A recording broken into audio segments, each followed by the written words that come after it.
అదేంటంటే భూమి మీద పుట్టే ప్రతి మనిషి అనామకుడు కాడు, చరిత్ర లేనివాడు కాడు.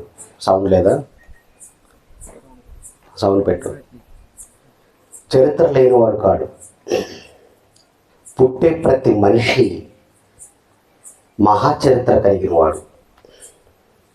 మనమేమనుకుంటామంటే ఉండటానికి సరైన గృహం లేదు, కట్టుకోవటానికి సరైన బట్టలు లేవు, తినటానికి సరైన భోజనం లేదు, నాకేం చరిత్ర ఉందండి, నేను ఒక అనామకుణ్ణి అని మనం భావిస్తాం. కాదు, మనిషికి ఓ గొప్ప చరిత్ర ఉందని దేవుడు మాత్రమే రాయించాడు. కానీ మేధావులుగా పిలువబడుతున్న వారు ఏ ఒక్కరు కూడా మనిషికి ఒక గొప్ప జీవితం, ఓ గొప్ప చరిత్ర ఉంది అన్న సంగతి ఎవరు రాయలేదు పాఠ్య పుస్తకాల్లో. కానీ దేవుడు ఒక్కడే రాశాడు. మనం కావాలని ఎన్నాళ్ళ నుంచి ఆయన ఎదురు చూశాడు అంటే, అసలు ఈ భూమి అనేది పుట్టకముందు మనం కావాలి, ఈ భూమి మీదకు రావాలి, తన కోసం బ్రతకాలి అని ఓ నిర్ణయాన్ని తీసుకున్నాడు ఆయన. ఆ నిర్ణయం, ఆయన తీసుకున్న నిర్ణయం ఎంత గొప్పది అని మనం ఆలోచిస్తే, భక్తుడైన యెషయా గారి ద్వారా ఓ మంచి విషయాన్ని తెలియజేస్తున్నాడు.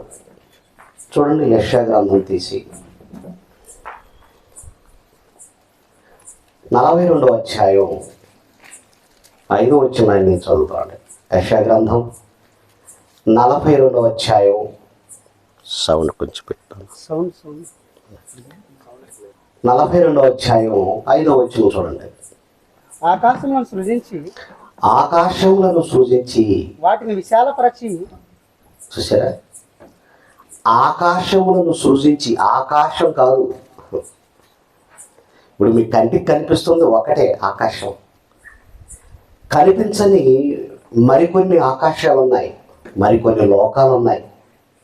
అందుకే ఏమని రాస్తున్నాడంటే, ఆకాశములను సృజించి వాటిని విశాలపరచి భూమిని అందులో పుట్టిన సమస్తమును పరచి దాని మీదనున్న జనులకు ప్రాణమును దానిలో నడుచు వారికి జీవాత్మను ఇచ్చుచున్న దేవుడైన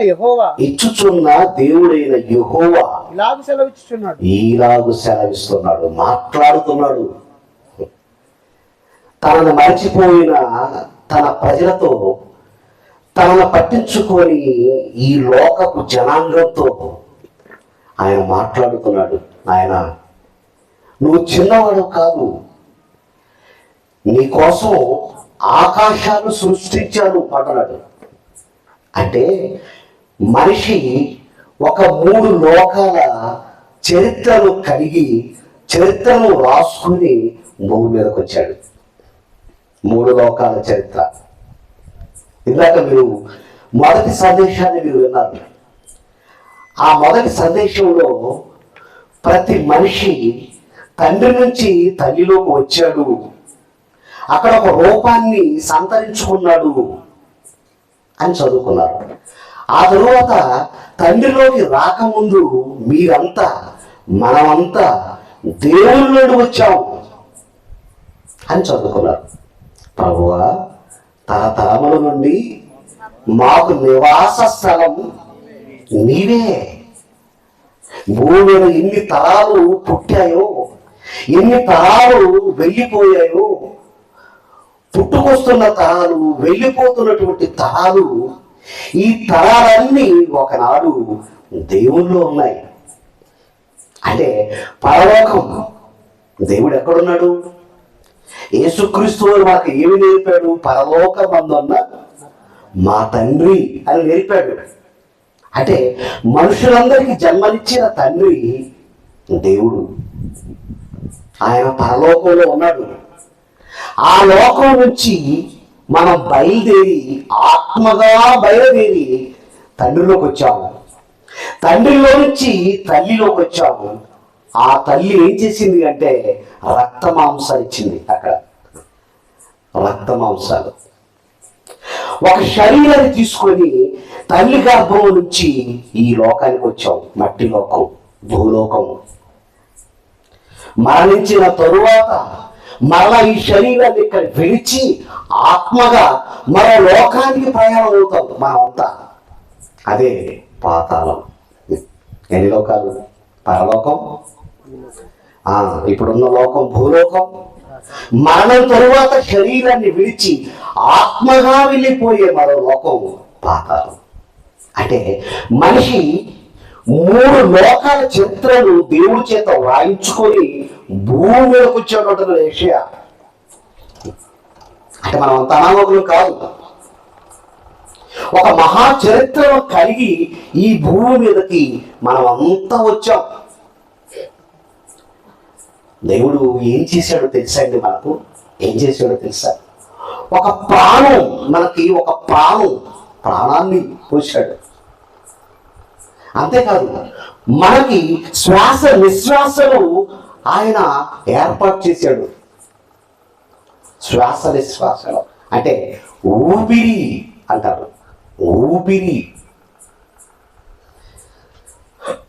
వీడు బ్రతికాడా చనిపోయాడా అని తెలుసుకోవటానికి మనం ఏం చేస్తాం చెప్పండి?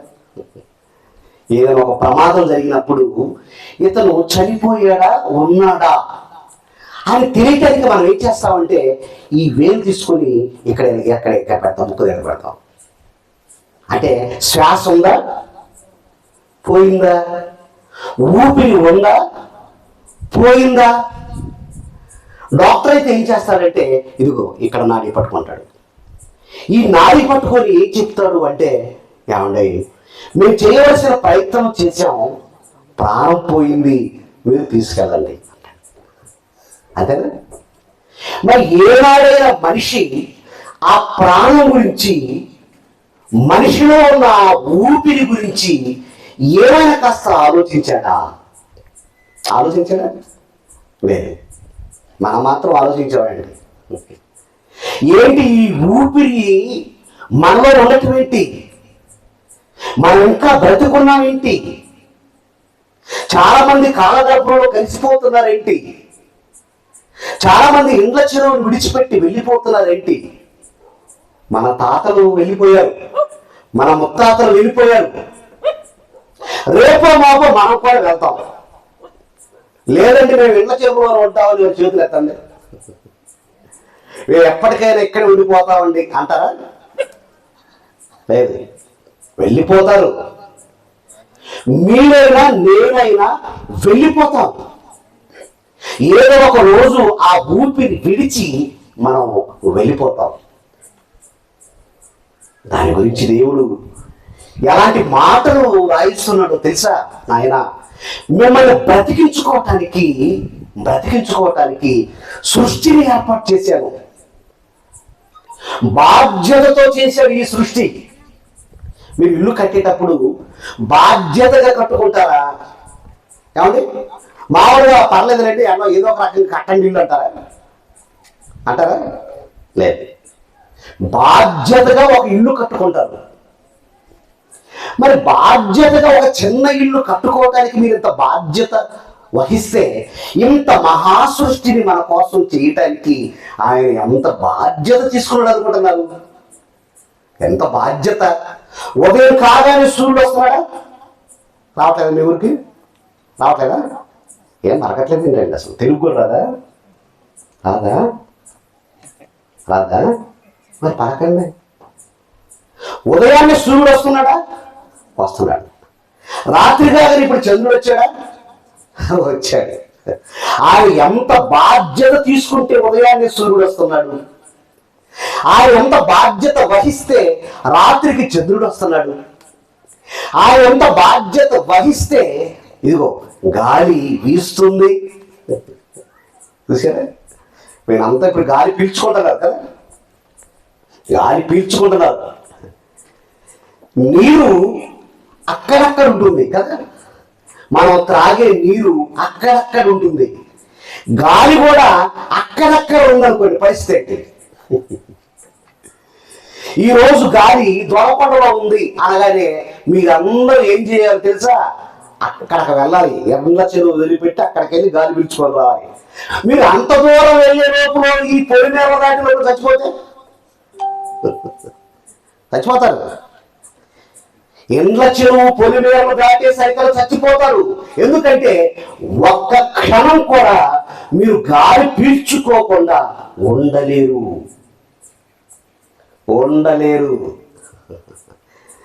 నీరు అక్కడక్కడ ఉంటే గాలి మాత్రం అన్ని చోట్ల ఉన్నాయి. నువ్వు బస్సులో వెళ్తున్నా నీతో పాటు వస్తుంది, నువ్వు సైకిల్ మీద వెళ్ళినా నీతో పాటు వస్తుంది, చలి పెడుతుందని ఇంట్లో ఎక్కడో మూల మంచం వేసుకొని దుప్పటి కప్పుకున్నా ఆ దుప్పట్లో నుంచి నీ శ్వాసలోకి వచ్చేస్తుంది, ముక్కులోకి. అంటే ఎంత బాధ్యత తీసుకున్నాడు, ఎంత భద్రత మన మీద ఆయన. ఏదో కాస్తంత ఒక ముద్ద కడుపులో వేసుకున్నారు, చల్లటి గాలి దోలుతుంది, పడుకున్నారు. ఈ మీటింగ్ మంది కాదు, నేను కొందరు అనుకుంటున్నారు. ఆ పాస్టర్ గారు ఎవరు మాకెందుకు నేను కొందరు అనుకుంటున్నారు. అసలు దేవుడి గురించి తెలుసుకోవాల్సిన అవసరం మనకు లేదంటే మరికొందరు. చూడండి ఎలా మారిపోయారు. ఇక మనుషులు కూడా ఎలా మారిపోయారంటే, ఇదిగో మీకోసం నేను స్వస్థత చేస్తాను అంటే ఇక్కడ నుంచి ఆటో పెట్టుకుంటారు. మీ రోగాలు తీసేస్తామంటే కొబ్బరి డబ్బా పట్టుకొని బయలుదేరిపోతారు. ఇంకా రోగాలు రావా? మీరు ఒకటి అడుగుతాను, చెప్పండి. ఎక్కడో స్వస్థత సభలు నిర్వహించే కంటే దొనకొండలో ఒక పెద్ద హాస్పిటల్కి వెళ్ళి, నర్సరాపేటలో ఒక పెద్ద హాస్పిటల్కి వెళ్ళి, ఇక్కడ మన ప్రాంతంలో కూడా ఉన్నాయి కదా ఆరోగ్య కేంద్రాలు ఉన్నాయి. ఆరోగ్య కేంద్రాలు ఉన్నాయి. ఆశా వర్కర్లు వస్తున్నారు ఇంటికి, వస్తున్నారు. టీకాలు వేయిస్తున్నారు, పిల్లలకి టీకాలు వేయిస్తున్నారా? తలకాయ ఇప్పుడున్నారా? వేయట్లేదా టీకాలు? టీకాలు వేస్తున్నారుగా. ఎందుకు టీకాలు వేస్తున్నారు? కొన్ని ప్రమాదకరమైన జబ్బులు ఉన్నాయి. అంగవైకల్యం, పోలియో చుక్కలు, నిండు జీవితానికి 2 పోలియో చుక్కలు. మచూచి వ్యాధి రాకూడదు, కరోనా వ్యాధి రాకూడదు, పోలియో వ్యాధి రాకూడదు, ధనుర్వాతం రాకూడదు. ఈ వ్యాధులన్నీ బిడ్డకు సంక్రమించకుండా ఆశా వర్కర్లు ఏం చేస్తారంటే ప్రభుత్వపు సూచనల మేరకు ఇదిగో టీకాలు వేస్తారు. ఇదిగోమ్మా పుట్టగానే ఒక టీకా, మళ్ళా 3 నెలల్లో ఒక టీకా, 5వ నెలలో ఒక టీకా, 10వ నెలలో ఒక టీకా. ఈ టీకా కనుక మీరు వేయించకపోతే మీ బిడ్డలు చచ్చిపోతారు. అంటే మనిషి పుట్టుకతోనే రోగంతో వస్తున్నాడు. ఎందుకంటే మనం తినే తిండి బాగోలేదు, మనం త్రాగే నీరు బాగోలేదు, మనం పీల్చే గాలి బాగోలేదు, పాడైపోయిందండి. దేవుడు మంచి గాలినే ఇచ్చాడు, మంచి నీరే ఇచ్చాడు, మంచి ఆహారమే ఇచ్చాడు. కానీ మనిషి ఏం చేశాడంటే పాడు చేస్తున్నాడు, కలుషితం చేసుకున్నాడు. అందుకే రోగాలండి, రోగాలు తెలుసా? మీకు ఒక విషయం చెప్తాను, జాగ్రత్తగా వినండి. మీరు పాపం ఉంది చూసారా? మనలో పాపం ఉంది చూసారా? ఆ పాపాన్ని పోగొట్టుకోవడానికి ప్రయత్నించాలి. ఎందుకంటే పాపాన్ని పోగొట్టుకుంటే పరలోకం వెళ్తాం, రోగాన్ని పోగొట్టుకుంటే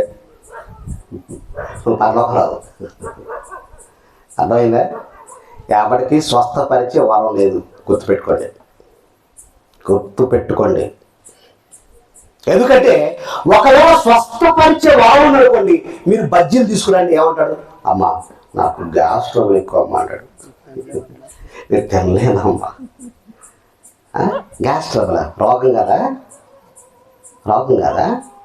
ఒకవేళ బెల్లంతో కలిపిన టీ ఇవ్వండి, ఏమంటాడు? అమ్మా నాకు షుగర్ ఉందమ్మా అంటాడు. నాకు షుగర్ ఉందమ్మా, చక్కెర మీద దాంట్లో షుగర్ ఉందమ్మా, వద్దులే అంటాడు. అంటే ఒకవైపు షుగర్తో బాధపడుతున్నాడు, ఒకవైపు గ్యాస్ ట్రబుల్తో బాధపడుతున్నాడు. ఎన్ని రోగాలు పడుతున్నారు మన శరీరంలో. అది ఎందుకండి? ఇది కళ్ళజోడు. ఇది కళ్ళజోడు. ఇలా పెట్టుకుంటే ఇప్పుడు నాకు అక్షరాలు కనపడుతున్నాయి.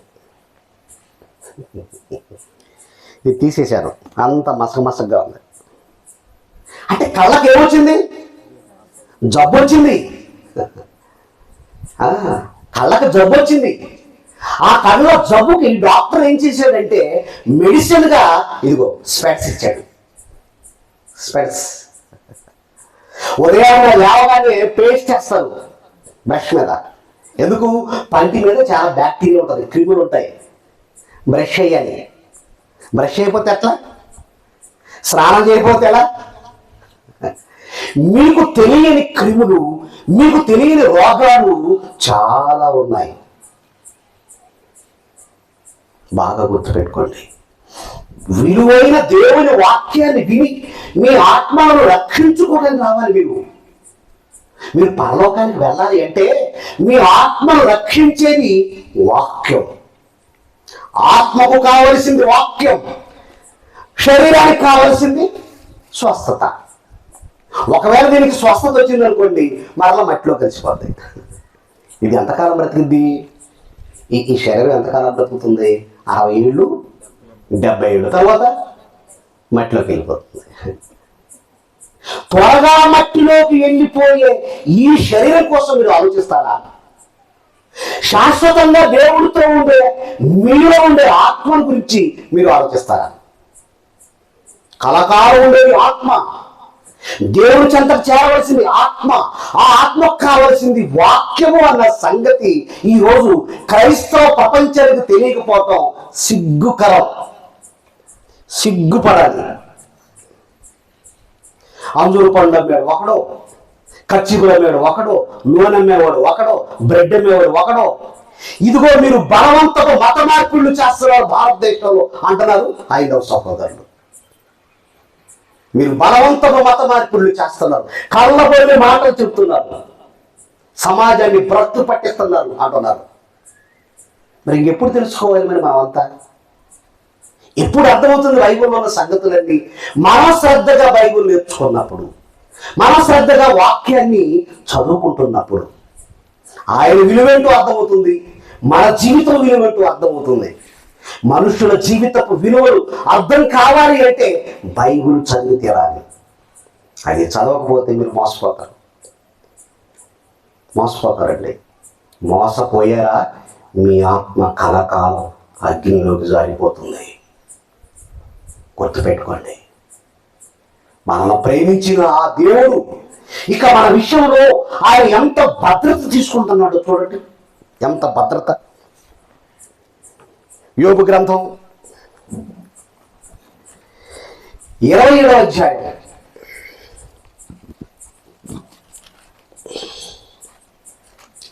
యోబు గ్రంథం 27వ అధ్యాయం 2వ వచనం. నా ఊపిరి ఇంకను నాలో పూర్ణముగా ఉండుటను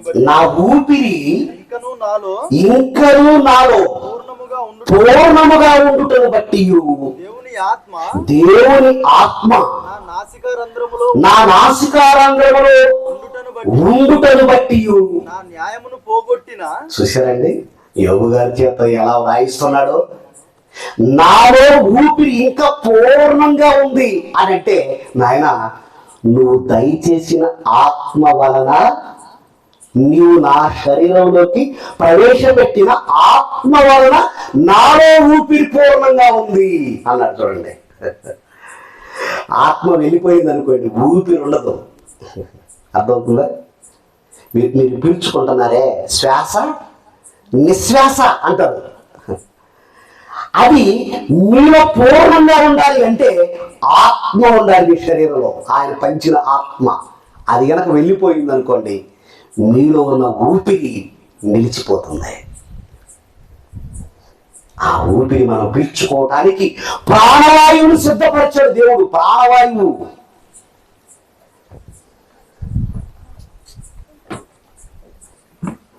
వస్తుందా కరెంటు?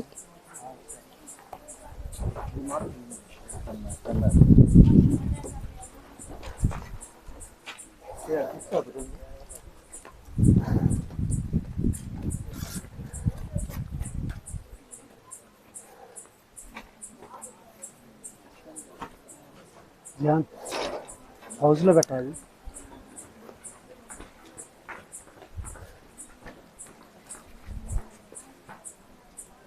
ఖచ్చితంగా శిక్షణ అనుభవిస్తారు. ఓకేనండి. మన విషయంలో ఆయన ఎంత భద్రత తీసుకున్నాడో ఎలా ఆక్సిజన్ని విడుదల చేసి ప్రాణవాయువును విడుదల చేసి మనం పీల్చుకోవాలి అని ఆయన ఎంత కష్టపడుతున్నాడో ఒకసారి అదిగో వీడియో చూద్దాం. ఒకసారి మీకు తెలియాలి, అర్థం కావాలి.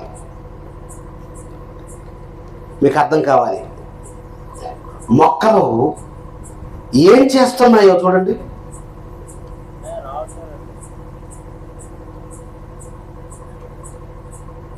ఏమీ రావట్లేదా? నెట్ ఇందాక వచ్చాయన్నా.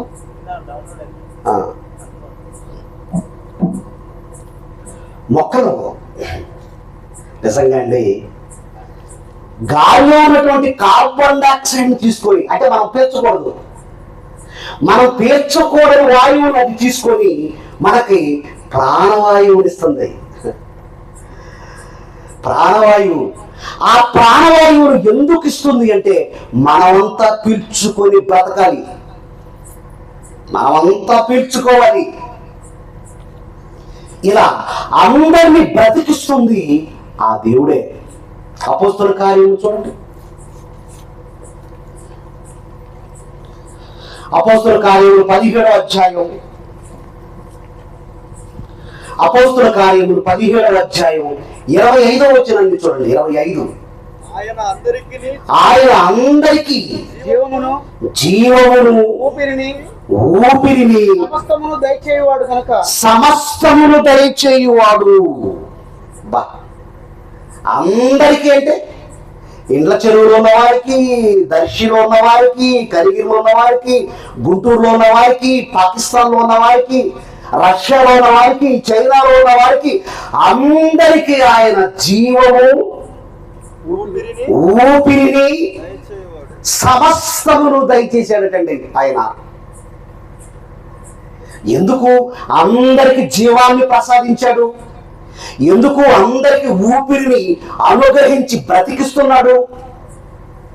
ఆయన తండ్రి కనుక. ఆయన ఎవరండి? ఆయన తండ్రి. దేవుడు ఈ ప్రపంచ మానవానికి తండ్రి. తన బిడ్డలను బ్రతికించుకోవడానికి జీవాన్ని ఇచ్చాడు.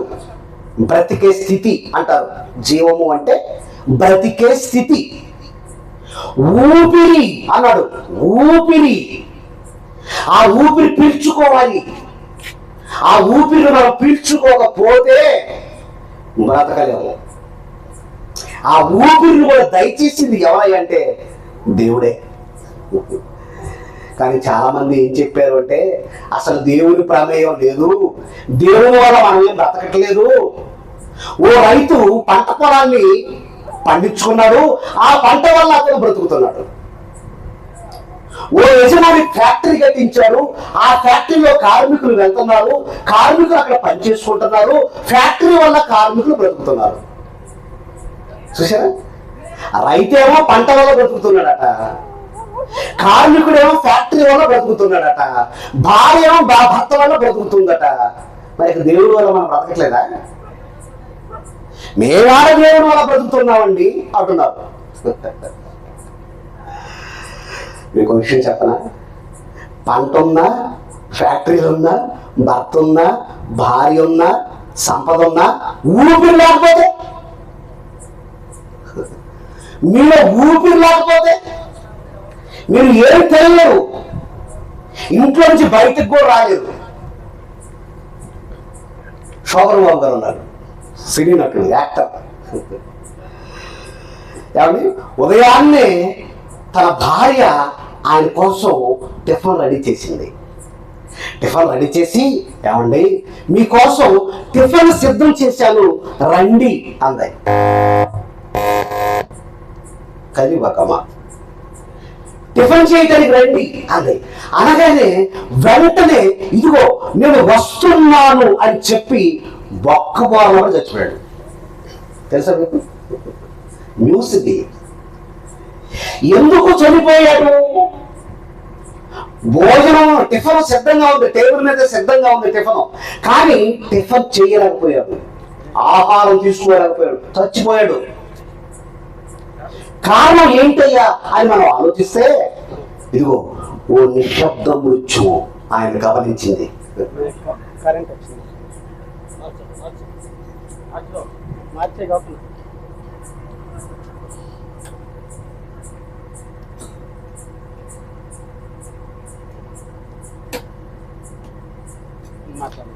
ఓ నిశ్శబ్ద మృత్యువు ఆయన కబలించింది. ఏంటో తెలుసా నిశ్శబ్ద మృత్యువు? సైలెంట్ కిల్లర్ అంటారు. Heart attack. నొప్పితో ఒకటి వస్తుంది, గొడవ నొప్పి, నొప్పితో పెయిన్తో ఒకటి వస్తుంది, నొప్పి లేకుండా ఒకటి వస్తుంది. దాన్ని ఏమంటారంటే సైలెంట్ కిల్లర్, అంటే నిశ్శబ్ద మృత్యువు అంటారు. ఊపిరి ఆగిపోయింది, భోజన పదార్థాలు టేబుల్ మీద అలాగే ఉన్నాయి. ఆయన సెలవు ఇవ్వకపోతే భోజనం చేసి సంతోషించుట ఎవరికి సాధ్యం అన్నాడు ప్రసంగి 2:25. దేవుడు సెలవు ఇవ్వాలండి. నువ్వు నేను భూమి మీద బ్రతికుండాలంటే దేవుడు సెలవు ఇవ్వాలి. సంపాదించుకున్నది అనుభవించాలి అంటే దేవుడు సెలవు ఇవ్వాలి. వండుకున్నది తినాలంటే దేవుడు సెలవు ఇవ్వాలి. గుర్తుపెట్టుకోండి, ఆయన సెలవు ఇవ్వలేదా ఇక మనం సెలవు తీసుకోవడమే. మన ఊపిరి మనల్ని విడిచిపెడుతుంది. యోబు గ్రంథం చూడండి, యోబు గ్రంథం 34వ అధ్యాయం 14-15 వచనాలు చూద్దాం. 14-15 వచనాలు. యోబు గ్రంథం 34వ అధ్యాయం 14-15 వచనాలు చూడండి.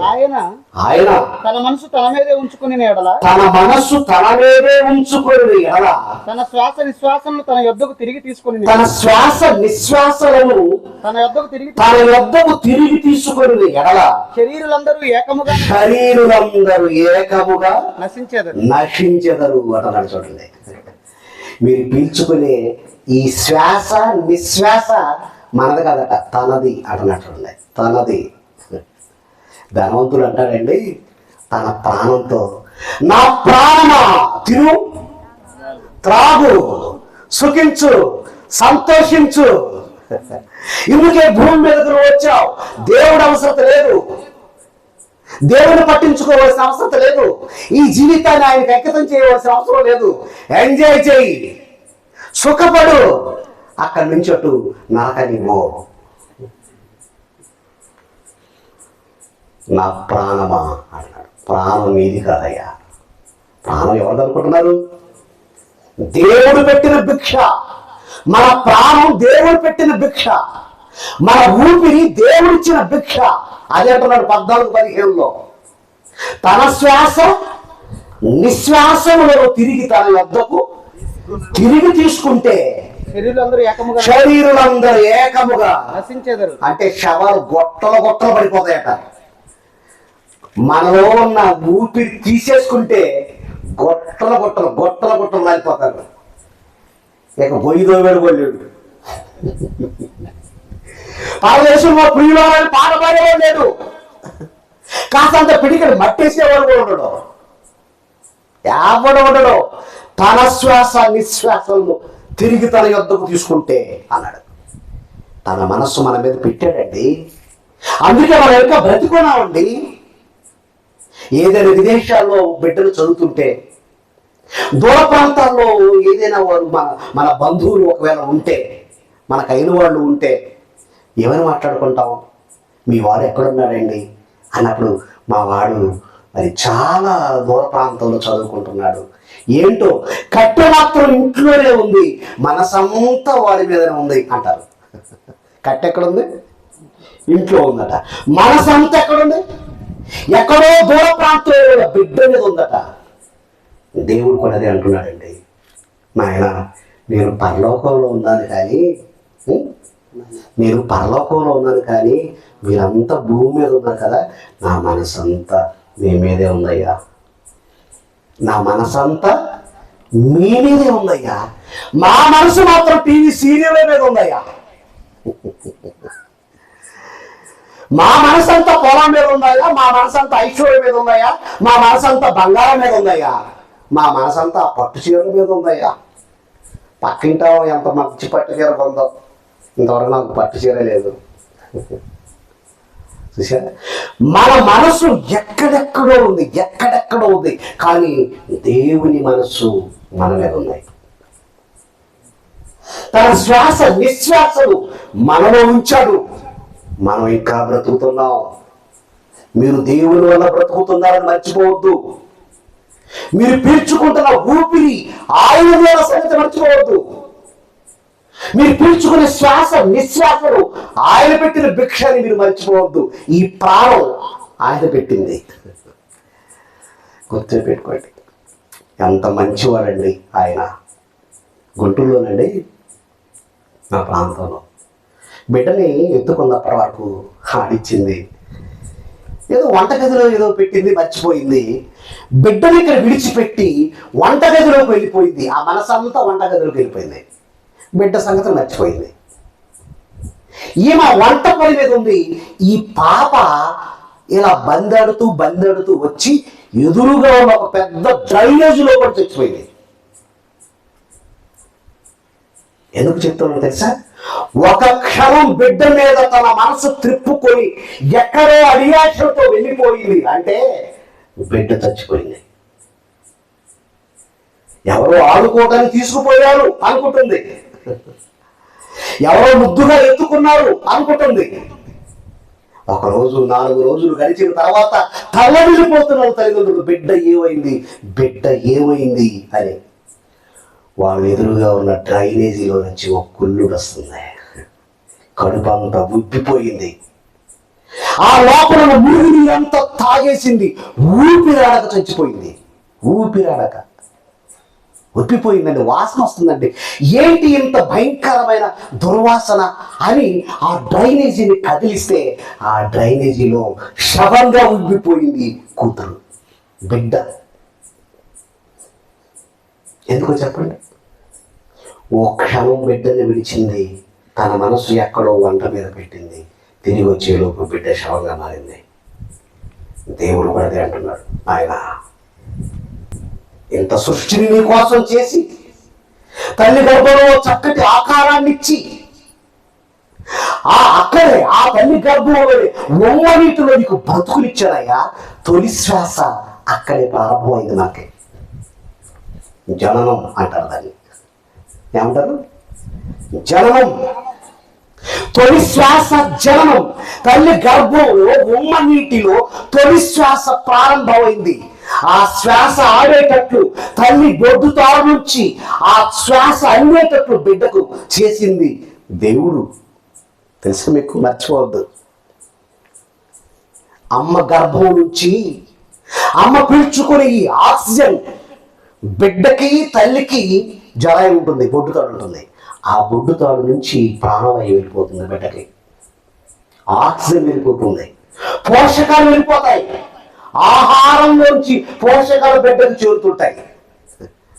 బిడ్డ భద్రంగా ఉండటానికి అక్కడ ఒక ఉమ్మనీరు సంచి ఉంటుంది. మీకు తెలుసుగా ఉమ్మనీరు. ఎందుకు పెట్టాడనుకుంటున్నారు దేవుడు ఉమ్మనీరు? ఆ ఉమ్మనీరు ఉంటేనే ఎముకల గ్రోత్ బాగుంటుంది.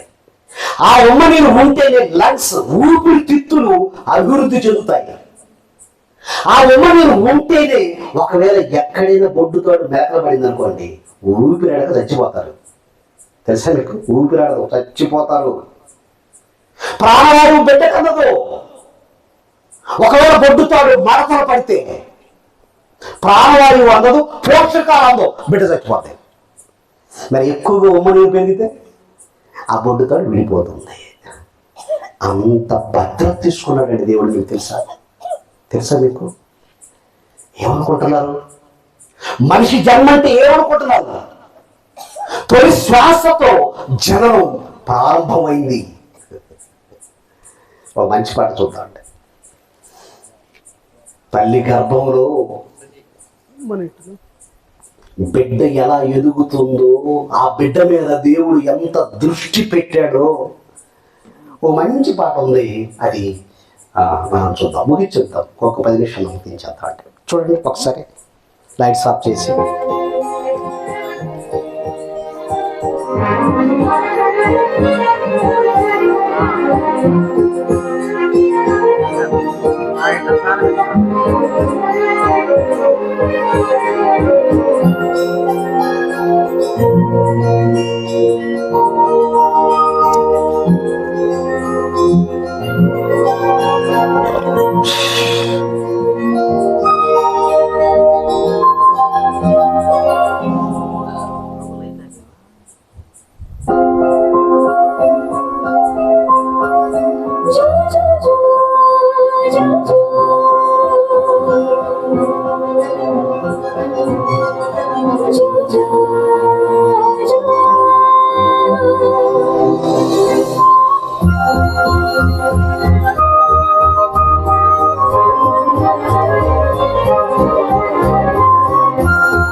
కడుపులో ఉమ్మ నీరులో దేవుడు కాపాడని ఎందుకు?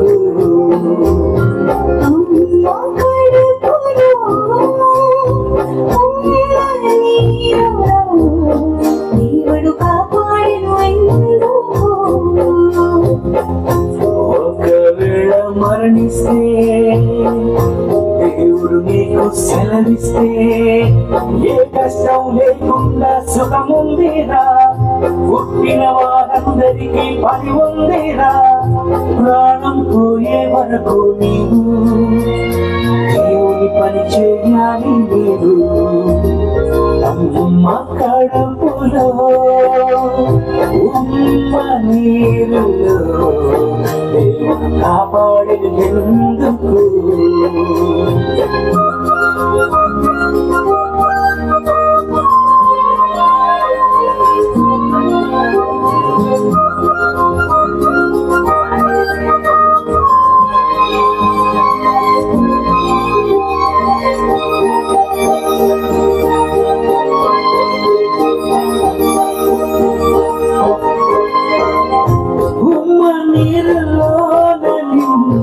కాపాడినది దేవుడే.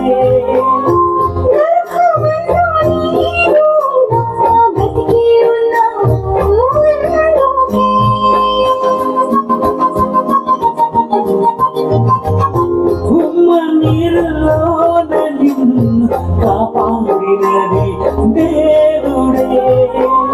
గర్భమందు నీరు ఉన్న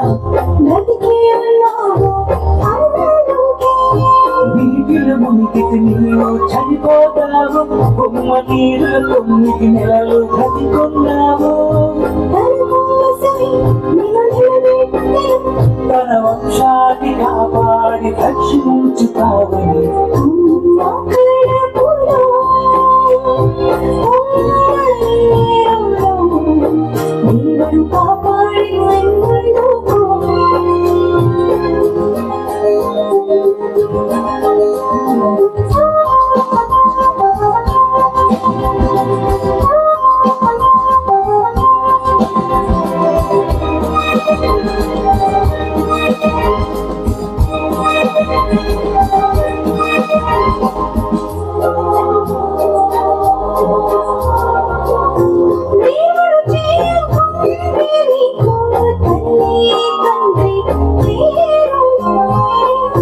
దేవుడు చేయకుంటే నీకు తినడానికి ఆహారం ఉండదులే. అన్ని ఇచ్చిన దేవుని వదిలేసావు, మనిషి చేసిన మేలుకి తిరిగి ఇస్తున్నావు. మనుషుల రుణమే నువ్వు తీర్చుటలేదా? దేవుని రుణమే నువ్వు కొంతైనా తీర్చవా? అమ్మ కడుపులో ఉమ్మ నీరులో దేవుడు కాపాడేది ఎందుకు? అమ్మ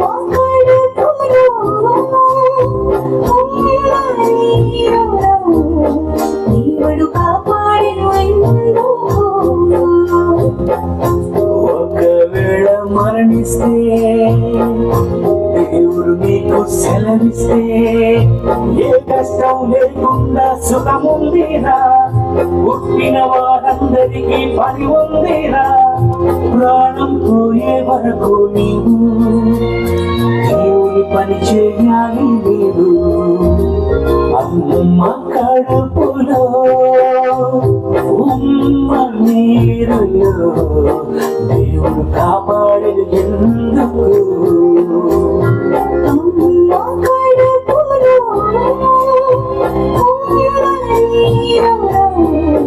నీవడు కాపాడేది ఎందుకు నీవడు కాపాడేది ఎందుకు నీవడు కాపాడేది ఎందుకు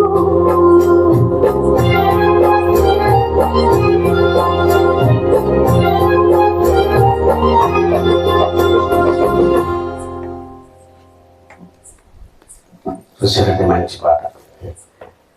తల్లి గర్భంలో ఉమ్మ నీటిలో ఊపిరి పోసి బ్రతికించుకున్నాడు ఎందుకు అని అంటే మనకిష్టం వచ్చినట్లుగా బ్రతికి చచ్చిపోవడానికి కాదు, దేవుని ఇష్టమేంటో తెలుసుకొని ఎంత భద్రతతో కూడిన ఈ మానవ జన్మను ప్రసాదించాడో అంత భద్రంగా ఈ శరీరాన్ని ఆయనకి సమర్పించాలి, ఆయనకి అర్పణ చేయాలి. ఈ జీవితం, ఈ బ్రతుకు ఆయనకి అంకితం చేయాలి. అందుకే మన ఊపిరి గురించి దావీదు ఒక మాట అంటున్నాడు. 144వ కీర్తన చూడండి. తొలి శ్వాస జననం తల్లి గర్భంలో ప్రారంభమైతే తుది శ్వాస గురించి మాట్లాడుతున్నాడు. చూడండి, తుది శ్వాస అంటే ఇక చివరి శ్వాస విడిచిపెడతాం, అదే మరణం. 144వ కీర్తన 4వ వచనాన్ని చదవండి ప్రియులారా. నరులు ఒట్టి ఊపిరిని పోలి ఉన్నారు. నరులు వట్టి ఊపిరిని పోలి ఉన్నారు అంటున్నాడు. చూడండి, మన ఊపిరి వట్టిదా గట్టిదా? మన ఊపిరి వట్టిది, గట్టిది కాదు. నిజంగా అంటే దేవుడి గురించి మనం ఆలోచిస్తే ఈ మానవ ఆకారాన్ని మట్టితో చేశాడు కదా, మట్టితో చేశాడు. పెంకులు దేనితో చేస్తారు? మట్టితో చేస్తారు. కొండలు మట్టితో చేస్తారు కదండి, మట్టితో చేస్తారు. మట్టితో చేసే ఈ పాత్రలన్నీ తొందరగా పగిలిపోతాయి, తెలుసా? అవునా కదా?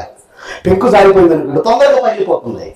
కొండ జారిపోయింది అనుకోండి, తొందరగా పగిలిపోతుంది. అదే స్టీలు, ఇత్తడి, సిల్వర్ అయితే చొట్టబడింది అంతే. అంటే మన శరీరం తొందరగా రాలిపోవాలి. కొద్ది కాలం మాత్రం ఈ భూమి మీద దేవుని కోసం బ్రతికి ఈ లోకం నుంచి తుది శ్వాస విడిచి వెళ్ళిపోవాలి. అందుకే మట్టితో చేశాడు ఈ ఆకారం. ఇత్తడితో, ఇనుముతో, వెండితో చేయలేదు. అందుకే అంటున్నాడు, మీ జీవము ఒట్టి ఊపిరి. మీ జీవం ఏ పాటిది ఆవిరి అన్నాడు. ఆవిరి లాంటి ఈ బ్రతుకులో లోకంలో సుఖపడాలనుకుంటున్నారా? సంతోషించాలనుకుంటున్నారా? దేవుణ్ణి విడిచి మీకు ఇష్టం వచ్చినట్టుగా మీరు కనుక బ్రతికితే శిక్ష తప్పదు. ఒక దోమ మనల్ని కొడుతుందండి, నాకు తెలుసండి, దోమ కొడుతుంది. కుడుతున్నప్పుడు మనకు ఎలా ఉంటుంది? చురుకు కదా, చురుకు ఉంటుంది, బాధ ఉంటుంది. వెంటనే ఏం చేస్తామంటే ఈ అరచేయి తీసుకొని ఆ చిన్న దోమని చితగొడతాం, చచ్చిపోతాయి. దాని ఆకారం చితికిపోయి రక్తం కూడా ఒంటి కలుసుకుంటుంది. నిన్ను బాధ పెట్టే ఓ దోమనే చితగొట్టి చంపేశావు. నిన్ను ఏదైనా ఒక తేలు పుట్టింది అనుకోండి, అమ్మటే చెప్పిడిసి దాన్ని చితకపోతావు. నిన్ను బాధ పెట్టింది. నిన్ను ఏదైనా ఒక విష సర్పం కాటేసింది అనుకోండి, వెంటనే కర్ర తీసుకుంటాం, దాన్ని చితగొట్టి చంపేస్తాం. నిన్ను బాధ పెడితే మరి మనిషి దేవుణ్ణి బాధ పెడుతున్నాడుగా, బాధ పెట్టలేదా? నాయనా, నీ ప్రాణం కాపాడుకోవాలని ఉమ్మ నీటిలో నిన్ను ఎలా బ్రతికించుకోవాలో ఎలా బ్రతికించుకున్నానో చెప్పటానికి ఇంత సభ పెట్టి వాక్యాన్ని వినిపిస్తే ఎందుకు రాలేదు నాయన? ఏమడుగుతారు? ఏం చెప్తారు సమాధానం? ఏంటో ప్రభువా, తినగానే నిద్ర వచ్చింది ప్రభువా అంటావా? ఎందుకో వినాలనే మనసు నాకు రాలేదు ప్రభువా అని అంటావా? ఇక అదే నీకు తుది శ్వాస. అర్థమైందా? బెక్కచూపులు చూస్తాడు చచ్చేటప్పుడు. చూశారు మీరు? చచ్చేటప్పుడు బెక్క చూపులు చూస్తుంటాడు. అరే పాస్టర్ గారు ఎక్కడ ఉందో పిలువురా అంటాడు. ఎందుకురా పాస్టర్ గారు? ఎందుకు? బ్రతుకున్నప్పుడు దేవుడి గురించి ఆలోచించావా? నీ కోసం ప్రాణం పెట్టిన, నీ కోసం రక్తాన్ని చిందించి నీ పాప క్షమాపణ కోసం తన ప్రాణం పెట్టాడే యేసుక్రీస్తు గురించి ఆలోచించావా? నీ జీవితాన్ని మార్చుకున్నావా? బాప్తిస్మాన్ని తీసుకున్నావా? నీ బ్రతుకు వారికి అంకితం చేసుకున్నావా? బెక్కచూపులు. అయ్యో చిన్న బిడ్డను తొందరగా అబ్బానయ్యా, చిన్న కూతురు అబ్బానయ్యా, నేను పోయేటట్టున్నా. సిగ్గు లేదు? తుది శ్వాస విడుస్తున్నావు. తుది శ్వాస విడిచావు అంటే, ఊపిరి పోయిందంటే నీ జీవితం ఏమైపోతుంది? ఆలోచించుకోండి. రాత్రి మీరు కూడా మారటానికి మనసును సిద్ధం చేసుకోండి. ఎవరికో అనుకోకండి. వాక్యం నిలబడ్డ నాకు, కూర్చున్న వీళ్ళకి, మీకు కూడా అందరికి సంబంధించింది వాక్యం. తుది శ్వాస విడిచే లోపు మీ ప్రవర్తన మార్చుకోవాలి, మీ బ్రతుకు మార్చుకోవాలి, మీ జీవితాన్ని మార్చుకోవాలి. చక్కటి ఈ జీవితాన్ని దేవుడికి అంకితం చేసుకొని తుది శ్వాస విడిచి ఇదిగో లాజరు లాగా అబ్రహాము రొమ్మును ఆనుకుంటకు కొనిపోబడాలండి. అందరికి జీవాన్నిచ్చి, ఊపిరినిచ్చి, సృష్టినిచ్చి, బ్రతుకునిచ్చి బాధపడ్డాడు దేవుడు. బాధపడ్డాడు. నోవహు అన్నాడు, ఏంటి నాయన ఈ ప్రపంచాన్ని చూస్తుంటే నాకు బాధ కలుగుతుందయ్యా అన్నాడు. తెలుసండి మీకు? ఈ ప్రపంచాన్ని చూస్తుంటే బాధ కలుగుతుందయ్యా. వాళ్ళ కోసమే కదా సూర్యుడు చేసింది, వాళ్ళ కోసమే కదా చంద్రుడు చేసింది, వాళ్ళ కోసమే కదా గాలిని చేసింది, వాళ్ళ కోసమే కదా నీరు చేసింది, వాళ్ళ జీవితం కోసమే కదా ఉమ్మనీటిలో భద్రంగా నేను కాపాడుకుంది, ఊపిరి పోసింది.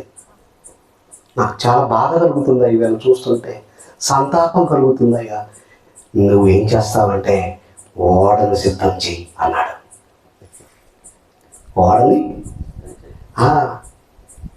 ఓడను సిద్ధం చేసుకో అన్నాడు. చూడండి, ఆదికాండం 6వ అధ్యాయం. ఆ పాట అడిచేయండి. ఆదికాండం 6వ అధ్యాయం 12-13 వచ్చిన నువ్వు చూడండి. ఇప్పుడు కదా ఆదికాండం 6వ అధ్యాయం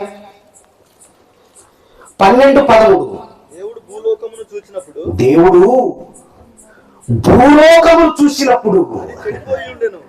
దేవుడు ఎర్రపారును చూసినప్పుడు, ఎడ్ల చెరువును చూసినప్పుడు అది చెడిపోయి ఉండెను. దేవుడు భూలోకమును చూసినప్పుడు అది చెడిపోయింది అన్నాడు. చూడండి, చెడిపోయింది అన్నాడు. చెడిపోయిందా? ఎస్, చెడిపోయింది. మరి ఇప్పుడు ట్రీట్మెంట్ ఇవ్వాలి. పాడైపోయిన ఈ లోకానికి వైద్యం చేయాలి. ఆయన భూలోకాన్ని చూసినప్పుడు అది చెడిపోయి ఉండెను. భూమి మీద సమస్త శరీరులు తమ మార్గములను చెరిపి వేసుకున్నారు. దేవుడు నోవాహుతో సమస్త శరీరుల మూలంగా భూమి బలాత్కారంతో నిండి ఉంది కనుక నా సన్నిధిని వారి అంతం వచ్చి ఉన్నది. అబ్బా, హెచ్చరిక జారీ చేశాడు. ఇప్పుడు మన భారతదేశ ప్రధాని కూడా హెచ్చరిక జారీ చేశాడు. తెలుసా మీకు? ఎవరు కూడా ఇండ్లలోంచి బయటికి రాకండి. అదేనా? ఇండ్లలోంచి బయటికి రాకండి. ఢిల్లీ మొత్తాన్ని ఖాళీ చేయించాడు. ఎందుకంటే ఏ క్షణంలో పాకిస్తాన్ నుంచి బాంబు ఏ ప్రదేశంలో పడుతుందో తెలియదు. అది పడ్డదా సర్వనాశనం. ఎవరు మిగలండి, బ్రతకం. హెచ్చరిక జారీ చేశాడు ప్రధాని. జాగ్రత్త, జాగ్రత్త, మీరు ఇల్లు ఖాళీ చేయండి. ఒకవేళ ఉంటే ఇంట్లోనే ఉండండి, బయటికి రాకండి. దేవుడు కూడా హెచ్చరిక జారీ చేశాడు. నా సన్నిధిని వారి అంతం వచ్చింది అంటున్నాడు. చూడండి, వారి అంతం, నాశనం అని అర్థం. నాశనం వచ్చింది అన్నాడు. నా సన్నిధిని వారి అంతం వచ్చింది అన్నాడు. వెంటనే అంతం వచ్చిందా చెప్పాలి మీరు. వచ్చిందా? రాలేదు. అంతే. ఇప్పుడు నాకు కోపం వచ్చిందండి. కోపం రాగానే ఇసిరేస్తారు సెల్, వెంటనే యాక్షన్. ఇది ఎప్పుడైతే కోపం వస్తుందో రియాక్షన్ అప్పుడే ఉంటుంది. మాస్టర్కి బిడ్డ మీద కోపం వచ్చింది అనుకోండి, కోపం రాగానే బెత్తం తీసుకొని ఏం చేస్తాడు? వెంటనే చిత్తం కొడతాడు. అంతేనా? వెంటనే చిత్తం కొడతాడు. దేవుడికి కూడా కోపం వచ్చింది. నా సన్నిధిలో వారి అంతం వచ్చింది అన్నాడు అని ఇక నోవహుతో 7వ అధ్యాయానికి రండి. మొదటి వచనం, 7వ అధ్యాయం మొదటి వచనం. యెహోవా ఈ తరము వారిలో నీవే నా ఎదుట నీతిమంతుడవు.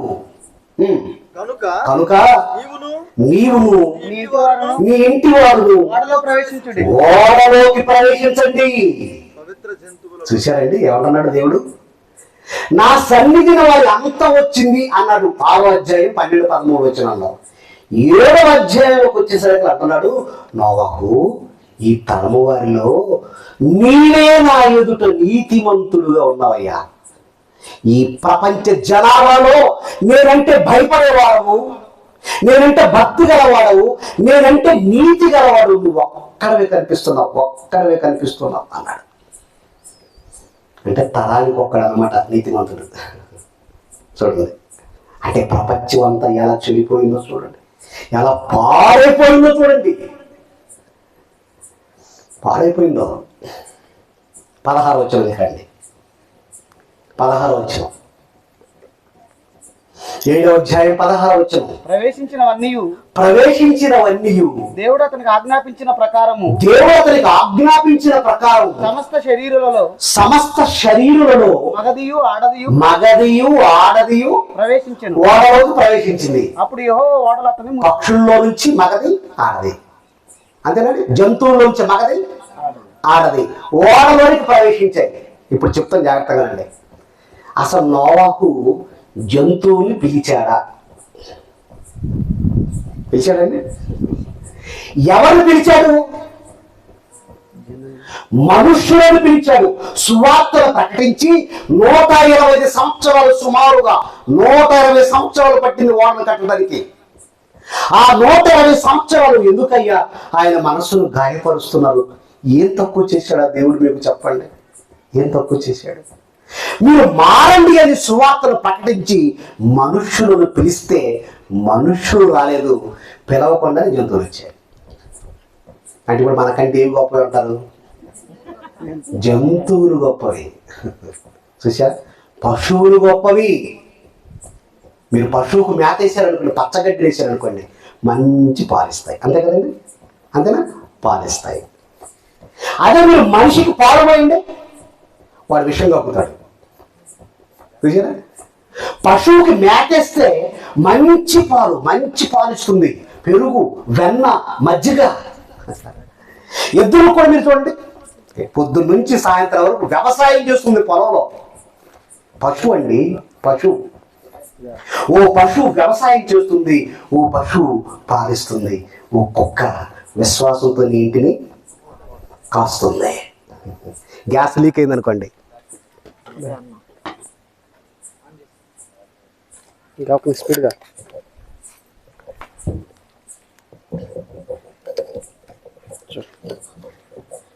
గ్యాస్ లీక్ అయింది అనుకోండి, నిన్ను వెంటనే బయటకు తీసుకొస్తుంది. మనం ఒక వీడియో చూశానండి. యజమాని ఇంట్లోకి తాసుపం వస్తుంది, కుక్క పసిగట్టి దానితో ఫైట్ చేసింది. ఎందుకు? అది ఒకవేళ ఇంట్లోకి వస్తే నా యజమానిని చంపేస్తుందేమో అని పాము కాటుకి కుక్క బలైపోయిందండి. విశ్వాసం కలిగిన జంతువులు అవి కదా, విశ్వాసం కలిగిన జంతువులు. మనం చూస్తుంటాం, ఆ ఇంట్లో పాము వెళ్ళేది అనుకోండి, వాడింట్లో పాములా ఎలా వెళ్ళరా మనం చెప్పకూడదు, వాడు ఏందనుకుంటున్నాడు, మనల్ని భోజనానికి పిలవలేదు, మన నన్ను చూస్తుంటే వాడు కళ్ళు ఎర్ర చేసి చూస్తున్నాడు, ఇట్లా ఓర్వలేని తన మనుషుల్లో. కానీ ఓ జంతువు విషసర్పాన్ని గమనించింది, తాను బలైపోయింది, ఇంటి వారిని కాపాడింది. బిడ్డ ఆడుకుంటూ స్విమ్మింగ్ పూల్లో పడ్డాడు. అమ్మాయి ఫోన్లో మాట్లాడుతుంది గంటలు. అంతేనా, ఫోన్ దొరికిందిగా, ఇంకేం పని ఉండదు. ఇంట్లో తాలింపు మారిపోతున్నా, నిన్న సీరియల్లో ఎంతవరకు వచ్చి ఆగిపోయింది, ఇక్కడ మాకు కరెంటు పోయింది, ఆ సీరియల్ వాడు కట్టి తీసుకొని వచ్చాడు, తర్వాత ఏం జరిగింది? అమ్మా ఆకలి అవుతుందమ్మా, కొంచెం కూర ఇయ్యమ్మా.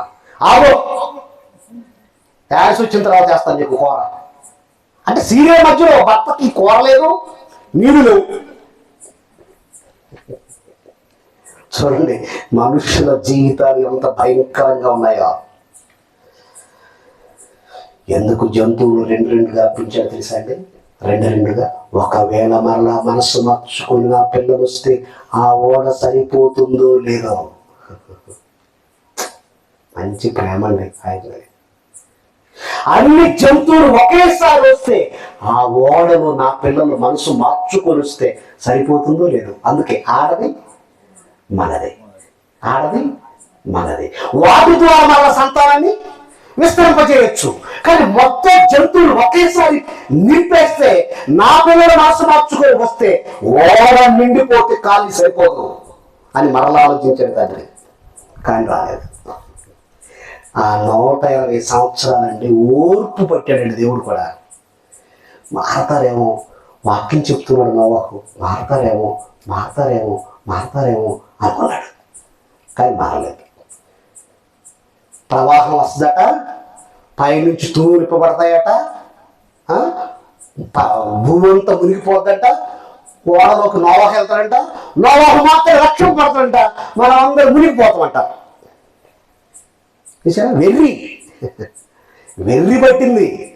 మరి వెర్రి వదిలేయాలిగా, పట్టిన వెర్రిని వదిలేయాలిగా. చూడండి కింద వచ్చిన చూడండి, 21, 22 వచ్చిన చూడండి. ఆదికాండం 7వ అధ్యాయం 21, 22.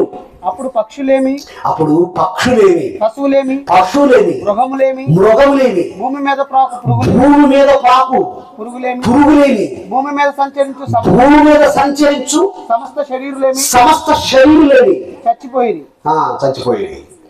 పొడి నేల మీద ఉన్న అన్నిటిలో నాసికారంధ్రములలో జీవాత్మ సంబంధమైన ఊపిరి గలవన్నీ చనిపోయిను. కదా అంటలా చేసుకోండి. ఊపిరి గలవన్నీ చనిపోయాను. ఓడ కట్టింది నోవాహు, తలుపు మూసింది దేవుడు. ఎందుకో తెలుసా? ఒకవేళ జారిపడి తలుపు తీస్తాడేమో.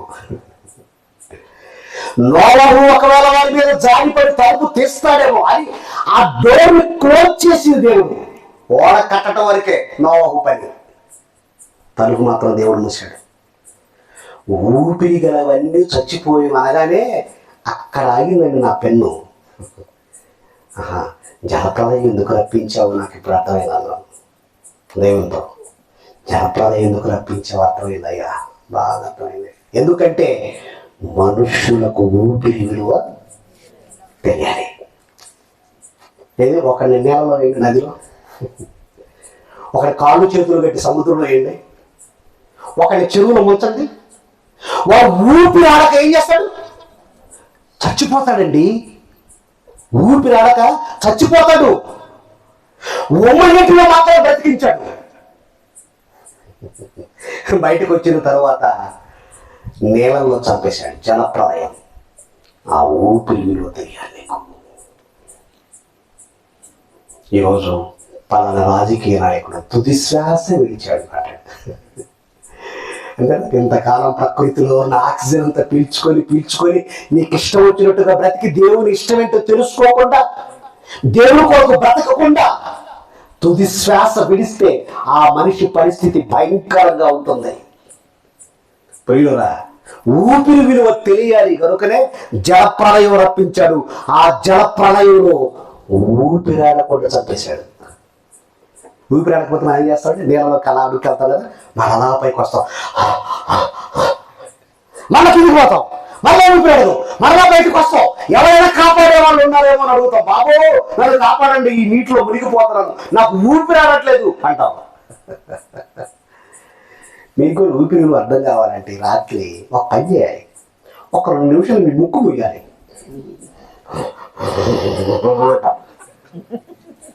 అయ్యా అయ్యా అయ్యా అయ్యా అయ్యా నన్ను దబ్బకయ్యా. తెలుసుకోండి, మీరు దేవుడిచ్చిన ఊపిరి ఎంత విలువైందో తెలుసుకోండి. కృతజ్ఞత కలిగి బ్రతకండి, మారటానికి ఇష్టపడండి. ఓకే, ఆ పాట చూడండి ఒకసారి. నోవాహు కాలంలో పరిస్థితులు ఎలా ఉన్నాయో అది చూసి సమ తీసుకున్నాను.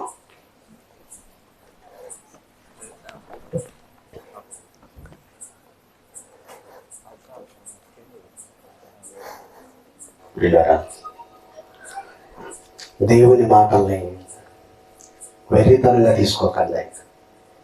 దేవుడు మీకు ఇచ్చిన జీవితం చాలా విలువైంది.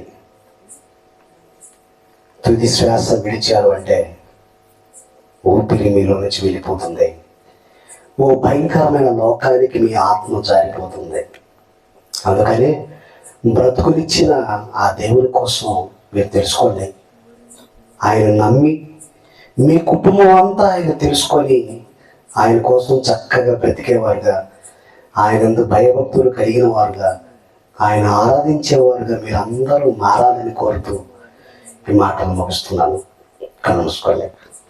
పరిశుద్ధుడు ఏంటంటే తొలి శ్వాస జననంతో ప్రారంభమైంది ఉమ్మనీటిలో. తుది శ్వాస ముగిసిపోతుంది భూమి మీద. భయంకరమైన లోకానికి ఆత్మ వెళ్ళటానికి సిద్ధపడుతుంది తండ్రి.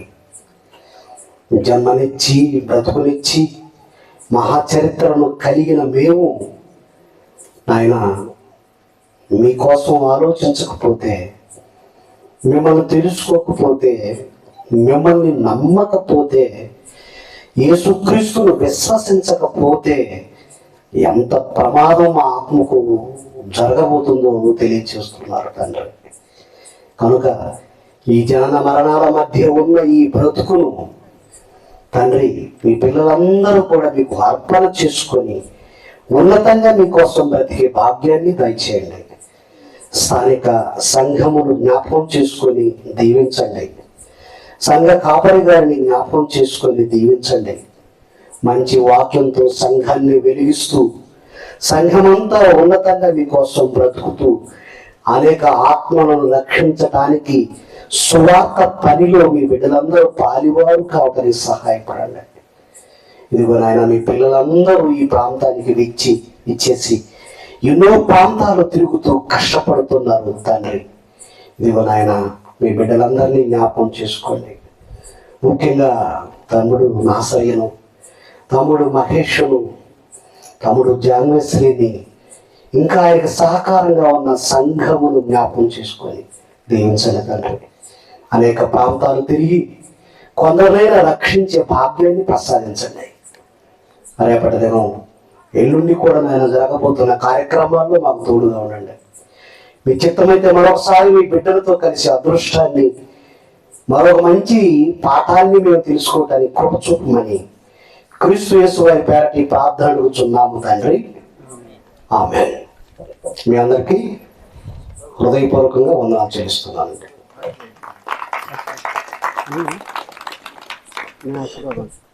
మాస్టర్ గారికి